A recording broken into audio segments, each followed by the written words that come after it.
अस्सलामुअलैकुम। उम्मीद करता हूँ मेरे तमाम साथी सब खैरियत से होंगे। और आज ये वीडियो बनाने का मकसद है कि अभी थोड़ी देर पहले मुझे फ़ोन कॉल्स आई थी किसी दोस्त की। वो बता रहा था कि पानी जो है ना चनाब में कोई 1 लाख क्यूसेक जो है ना वो मराला से गुज़र रहा है। तो उस सिलसिले में मैं फिर गाड़ी निकाली और दरिया पे आ गया हूँ। मैं ज़रा आपको भी दिखाता हूँ कि वो जो मुझे कॉल आई थी वो फेक थी। पानी आने का कोई चांस नहीं है, पानी वही है जो पहले था। तो अभी मैं आपको विज़िट कराता हूँ दरिया का। नीचे उतरते हैं गाड़ी से। तो ये मेरे साथ होते हैं मेरे चीफ साहब। आप तो इनको मेरी वीडियोस में अक्सर देखते होंगे। तो जी मैं ये रुक के नीचे आपको दिखाता हूँ।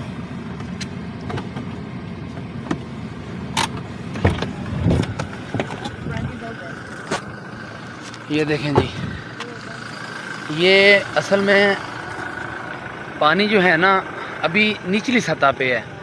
जो लोग परेशान हैं ठट्टा कुरेशी में कि पानी आ रहा है पानी आ रहा है, तो पानी आने का भी कोई ऐसा चांस नहीं है।